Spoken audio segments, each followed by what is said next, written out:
তো যারা এবার 2025-এ এসএসসি জিডি এক্সাম প্রথমবার দিয়েছো, যাদের এক্সপিরিয়েন্স কম আছে, ঠিক আছে, বা যাদের এক্সাম অতটা ভালো হয়নি, কম নাম্বার আছে, তোমরা বেশি টেনশন করতে হবে না, ঠিক আছে। তোমাদের এসএসসি জিডি এক্সাম কিন্তু 2026-এ কিন্তু আবার হবে। আর সেখানে কিন্তু এরকমই একটা বড় মাত্রায় ভ্যাকান্সি তোমাদের কিন্তু দেখতে হবে সামনে।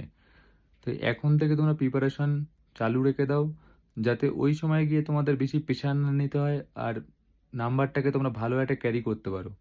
আর 2026-এ কিন্তু একটা ভালো রকম ভ্যাকান্সি কিন্তু তোমরা দেখতে পাবে এসএসসি জিডিতে।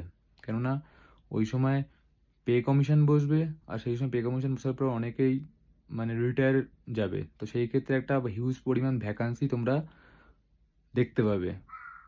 তাই এখন থেকেই যারা বয়স কম আছে, যারা প্রথমবার এসএসসি জিডি দিয়েছো বা যারা দেবে, যাদের 18 বছর হবে, তোমরা কিন্তু এখন থেকেই প্রিপারেশন নেওয়া চালু করে দাও, ঠিক আছে।